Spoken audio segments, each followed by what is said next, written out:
buntag sa tanan, nalapot kita sa Light Them with My Word, ang sinimana nga pagpambit sa kinabuhi sa laiko diha sa Ebanghelyo. Ang atong Ebanghelyo karon kinutlo sa Marcos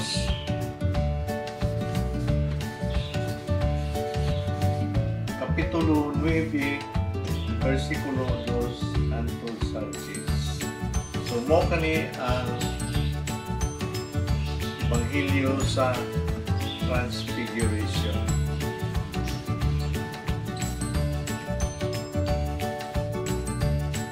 Kani nga Ebanghelyo mo kani ang familiar kay nga mga basahon, no? Makita nato sa Synoptic Gospel ni Mateo Kapitulo 17, versikulo 1 hangtod sa 13, kang Marcos Kapitulo 9, versikulo 2 hangtod sa 13, o kang Lucas Kapitulo 9, versikulo 28 hangtod sa 36. Kanini nga panahon sa Transfiguration, medyo kanang before kanino sa sacrifice sa ato ang Ginoo diha sa iyang kamatayon diha sa cross, no? Iyang gipakaon ang 5,000 nga mga katawhan or 4,000 mga katawhan, o katong confession ni Pedro, no? Confession niya sa iyang pagtuo ni Jesus. Madto kita sa Ebanghelyo. Paglabay sa unom ka adlaw, gidala ni Jesus sila, si Pedro, Santiago o si Juan. Asa niya gidala? Dito sa bukid, no? So, mo man niya ang inner circle sa mga apostolis. Kani silang tulo, which is medyo closer sila sa atong Ginoo. Ngani na sila dito gidala po ni Jesus katong panahon sa pag-ayo kang Jairus nga daughter, ug sa Getsemani nga usa sila sa mga nangatulog dito while nag-ampo ang atong Ginoong Hesus, no? Nisaka sila dito sa bukid para mag-ampo. Sa kang Marcos o kang Mateo, wala din naghisgot nga parte ining pag-ampo. But of course, unsa may purpose nga si Jesus, kanunay magyunang muadto sa bukid para mag-ampo. Munang ang bukid usual mao magyunang setting sa kanang pag-ampo kay diri man magpadayag, no? Revelation sa ato ang Ginoo. Ang traditional gayud na kananaang nakita nato sa diha sa balaang kasulatan sa Biblia nga ang kaning mountain nga iyang pasabot mo kaning mountain sa Hermon o sa Tabor, no? O dili man nato makita dinhi o asa ba gyud ang exact nga location niini sa Transfiguration. Mo nang i-continue nato pagbasa sa taas nga bukid ug sila lang dito. Sila lang, walay tao, no? Samtang nagtanaw sila kang Hesus, nausab ang iyang panagway, no? Muning gitawag nato na transfigure, no? So, mangutana mo unsa may sabot ini transfigure. Sa Griego, ang kaniyang transfiguration mo kani ang metamorpho, no? O literally sa Latin, no? Makita nato nga ang trans mao ang meaning niya nga naay radical nga change, no? Radical nga kanang pagkausab. O figura, no? Transfiguration, figura nagkahulugan nga kuan forma, no? External appearance, forma niya, or the body, no? Appearance sa body, pagkausap sa body. Brothers and sisters, makita nimo nga ang disipulo gitagaan gayud og grasya sa ato ang Ginoong Hesus. isip sa mga disipulo nga gipakita gid sila kung unsa ang glorified state ni Jesus. Nga si Jesus nagpaila lang yun nga siya mao ang anak sa Dios, mao ang Misaya, mao ang atong Ginoo. Diha sa iyang eternal state, makita na nato diha nga mao kani mahitabo niya human siya mamatay o mabanhaw, no? O mangutana ta further nga naman tuod nga gidala man niya, nga naman tuod nga iya mang ipakita kini sa disipulo. Ngani sa kanana ang makita nato nga daghan man yung mga katawhan nga sunod-sunod ni Jesus, no? O si Siro gatanaw, gaobserbar, even gadala sa ilahang mga masakiton, gapaayo sila ug uban pa. But ang tinuod nga misyon ni Jesus is para sa kaluwasan nato, no? Pagsangyaw sa maayong balita sa kaluwasan. Of course, ang pagpanambal uban na kay namay uban nga dili physical ang iyahang kayuhan, but kagawasan diha sa ulipon sa sala o ulipon labi na direct ulipon sa yawa, no? Giyawaan. So usay mawala ang focus sa kaluwasan dito na sa pagpanambal. Muna si Jesus kanunay siyang gapay mangnungayo pag historya, pag hisgot nga giayo ta ka, but pahiling dito sa imuhang parokya, balik dito sa imong pamilya, balik dito sa imong community. Integration first. Kaya ang buot pasabot ni Jesus, mintras tanto nga naapa siya nagmisyon sa kalibutan, mapokus ang kaluwasan, dili ang kananaang pagpanambal. Of course, part man na siya sa pagsangyaw sa may kaluwasan kay ipreparar man nato ang kananaang estado sa kananaang lawas at the same time kalag. Lawas o spiritual condition sa mga katawhan ng mubalik nini. Yan si Juan, mo man na yung nag-una nga mission ni Juan before ni Jesus. Di ba? Panahon karon sa Kwaresma, mo magwi iyang giuna nga repent and believe in the gospel, no? So, muna siya nga kanana ang kuan di ay ang transfiguration, meaning kanana ang pagkausab, no? Pagkausab sa appearance sa hulagway, no? Mo bitaw nang gibutang diri si Jesus nausab ang iyang panagway. But more than that, no? The glory of God is being manifested kang Jesus para ipakita sa mga disipulo, even sa mga disipulo giuban niya si John, si James o si Pedro, nga ako si Kristo, ako ang anak sa Diyos, ako ang kananaang Misaya, no?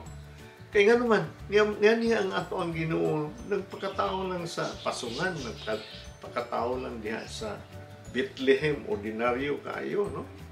Anak ni ni Maria o ni Joseph, ordinaryo ang mga tao. Ato ang Ginoo, faithful kay sila silang pagtuo. Mo ganing gipili sila sa ato ang Ginoo. Ug ordinaryo nila kaayo diha sa ilang pamuyo nga ang mga katawhan wala magtuo sa kanila. Even kang Jesus wala magtuo siya yun ang Misaya. E dili kakita nila ang glory sa Ginoo, no? Not unless nga lawom na gyud ang imuhang pagsabot sa ebanghelyo o pagsabot sa pagdangat ni Jesus. But kinahanglan kini ipakita, but ipakita niya sa mga disipulo kay mo may mo-continue sa iyang mission. Mo nang ipakita niya ni Santiago, ni Juan o ni Pedro, no? Ipakita. Muna makita nimo later on sa ilang pagpakanaog sa bukid, imbi siya nga ayaw mo pagsaba, no? Not unless nga mabanhaw nako, no? So in verse 3, ingon siya nga ang iya kuno, no? Kaning transfiguration, pagkausab, presentar sa Ginoo sa iyang anak na si Jesus in a glorified body, no? Glorified, may mayaon nga kanang ang appearance, may mayaon kayo nga kanang paglantaw nga puno-puno yun siya, and his clothes became dazzling white, such as no color on earth could bleach them. Ang iyang bisti may puti o silaw kayo. Walay bisan kinsa dinhi sa kalibutan nga makapaputi og sama niadto. Silaw kuno kayo. But matiyala ka sa iyang kasilaw, dili makabuta. That is the glorified body of Christ, no? Silaw but dili makabuta. Puti nga dili blaring. So, yun ana ang bot pasabot niini, no? Kay nga naman absolute pure, no? Putli yung kayo nga silaw, no? And then yun siya nga unya nakita nila si Elias o si Moises. Ngano si Elias man yun o si Moses, no? Nga nakig-istorya, nakipag-dialogo o nakigsulti kang Jesus, no? Nakita niya si Moises o si Elijah. Nga naman si Elijah man o si Moises? Si Elijah, kay siya man ang representative sa Old Testament nga kanana ang sa mga propeta, no? Elijah. Ngani ang istorya ni Elijah na gidala siya sa langit, sa chariot, no? Ug wala siya mamatay, no? Gidala siya dito sa langit. Sa Ginoo, wala mamatay. Ug siya ang pinaka-representative sa mga propeta nga nanagna diha sa kanana ang pag-abot sa ato ang Misaya, si Jesus. Ug si Moses, labi na po, si Moses. Siya man ang balaod, siya man ang gitagaan, gitahasan. Hatag og kagawasan gikan sa mga paraon dito sa Ehipto, ang Israel gidala niya dito sa promised land, no? Ngani ang kuan kanang si Joshua naman ang continue. Kaya naman namatay gyapon si Moses, gidala gyapon siya ang ilang pagtugay sa mga scholar nga gidala po siya sa langit nga wala man gani ebidensya nga gilubog, no? So muna siya nga representative sa law, muna gitawag law and the prophets, no? Sa kanana ang balaod, no? Sa Ten Commandments, makita nato sa Old Testament, sa Deuteronomy, Numbers, no? O uban pa nga mga basahon sa Biblia, no? Diha sa Old Testament. So fulfillment kani sila duha, the law and the prophets, o ngani ang law and the prophets ang ilang gitawag ni sa atong mga Hudyo mao ang Torah, no? Fulfillment kani sa law and the prophets mao si Jesus nga nasa tunga. Gitunga-tungaan nila sa Transfiguration. Kaya nga naman si Jesus man ang New Testament.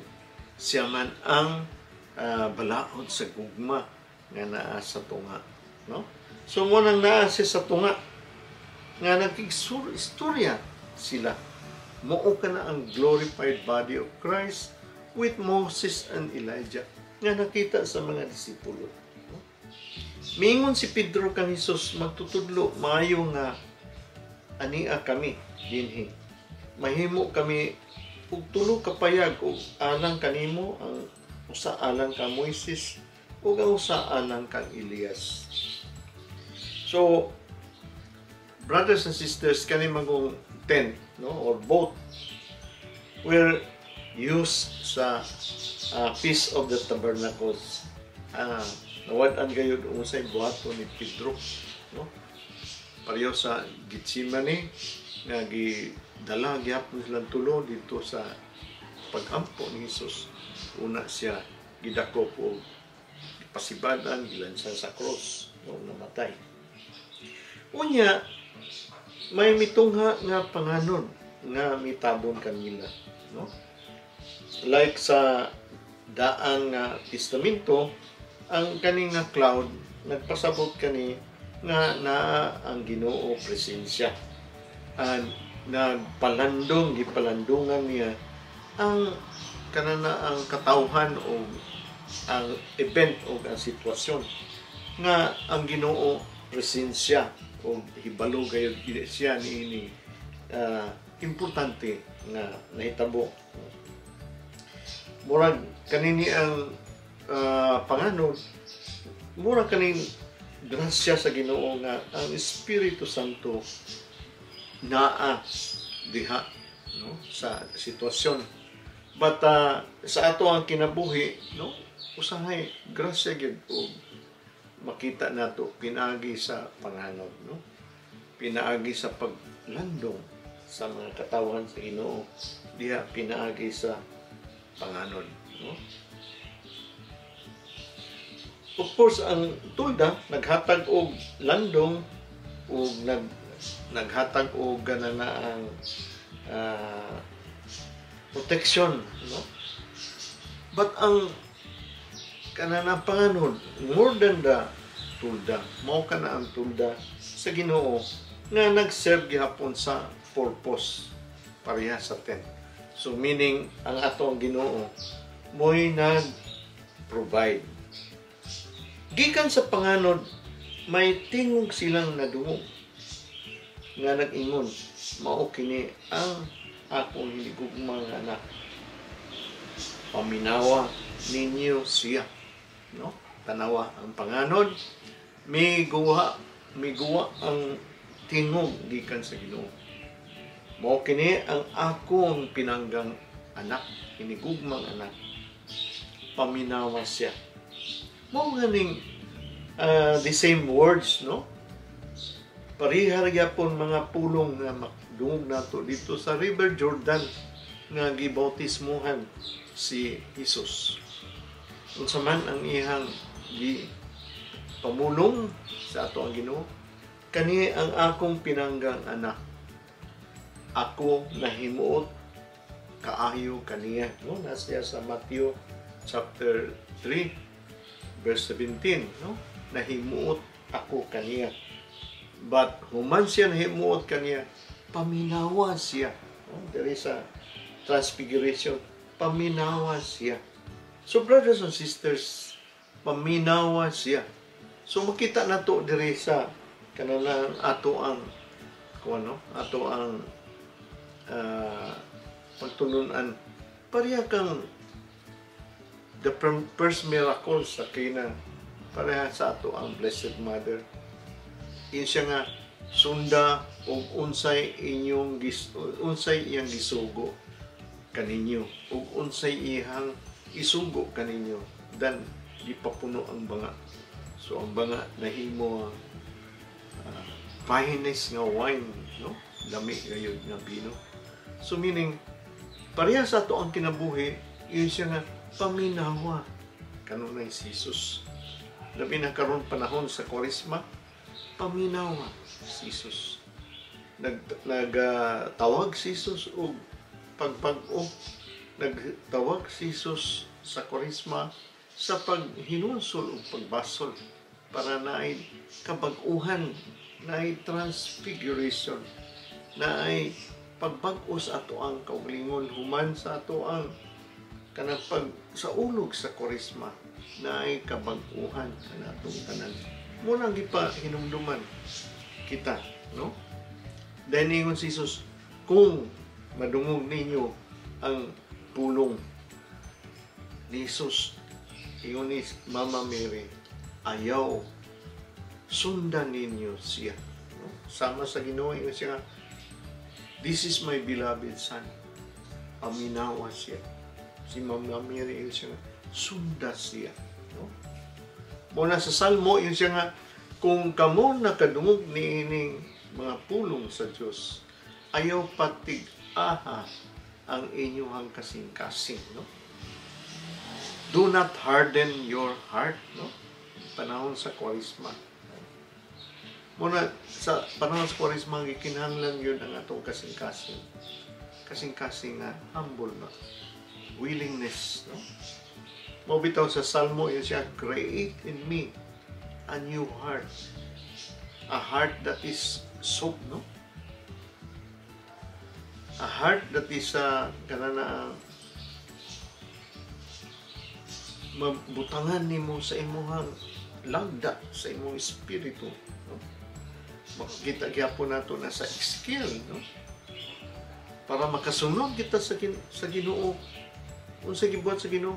Siya mismo mo'y hatag natong bagong kasing-kasing o iyang gitisok diha sa ato ang kasing-kasing ang iyang lagda para kita makasunod. So muna siya, paminawa siya kaysa ang aksyon nga gikinahanglan nato sa Kwaresma, ang atong aksyon. Maminaw lang ta, no? Kay human sa paminaw, naa diha mosunod ang atong aksyon sa pagkabag-o, sa transfiguration, no? Pagkabag-o. Diha-diha mitanaw sila sa palibot apan wala na sila nakita gawas kang Hesus, no? Meaning the fulfillment of the Old Testament diha kang Hesus.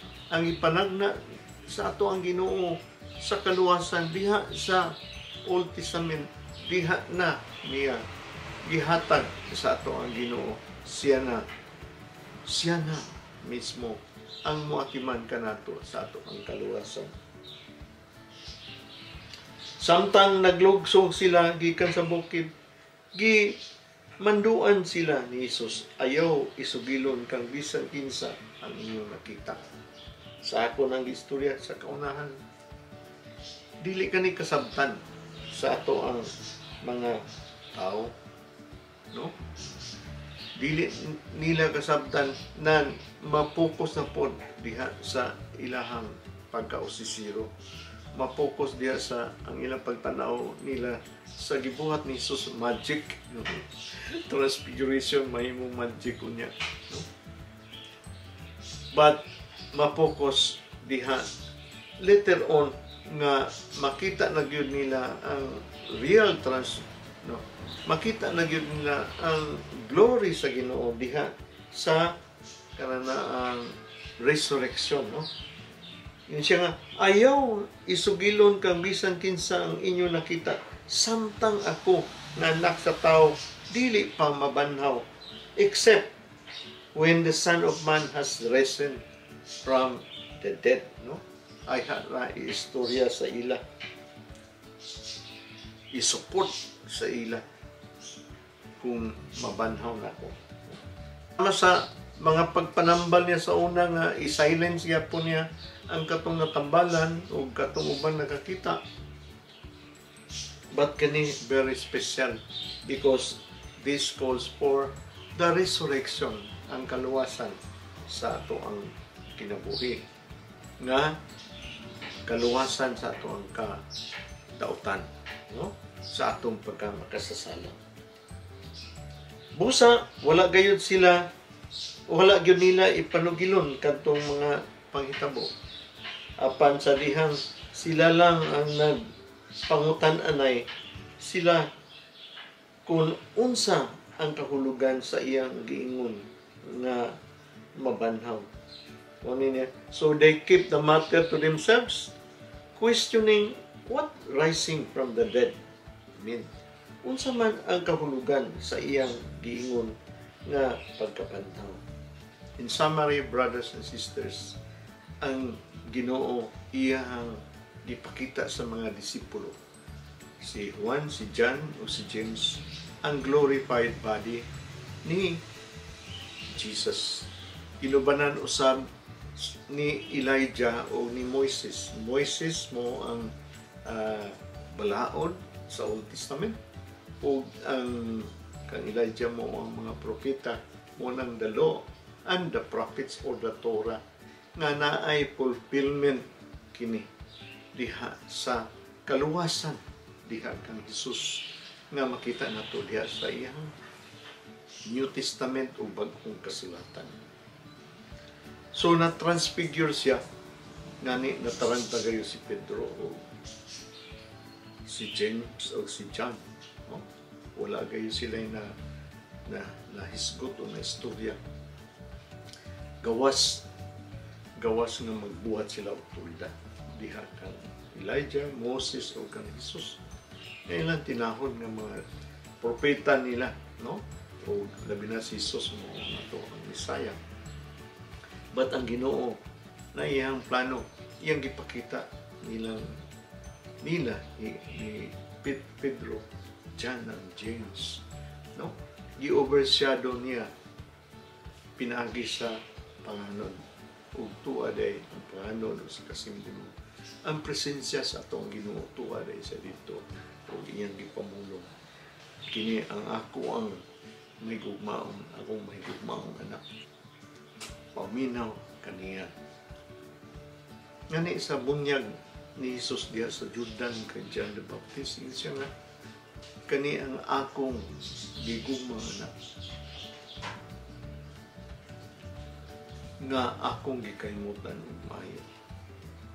O diri karon sa Transfiguration, niingon na siya paminaw kaniya. Sama sa kanan ang wedding feast of Cana, unsay gistorya o gisupport kang Mama Mary. Labi na si Mama Mary kanunay yung gasupport sa atong kinabuhi. Unsay ingon niya? Kung unsay isugo kaninyo ni Jesus, sundan ninyo siya. No? Muna sa ato ang lesson diri sa ato ang Transfiguration. Ang Ginoo gayon nasa plano sa kaluwasan.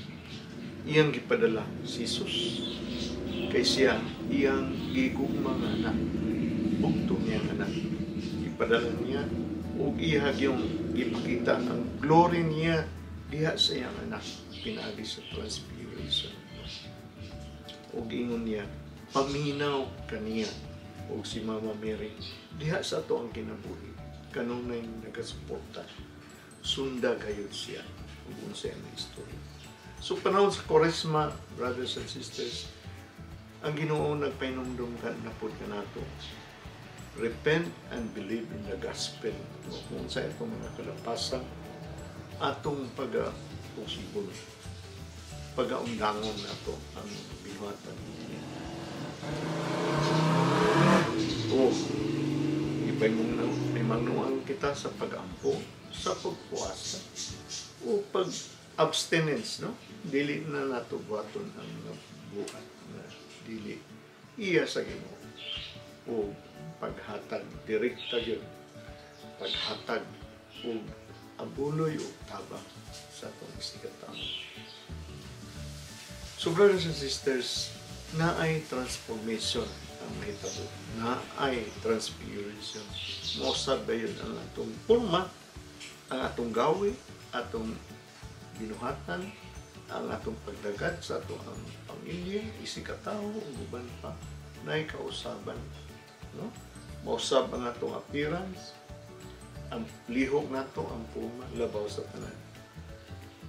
Mausab yan ang atong kinabuhi. Kahimutan gayud kita sa ato ang Ginoo. Salamat kayo o may buntag sa tanan. Light them with my word. Brothers and sisters, ayaw kalimot o like and subscribe this video.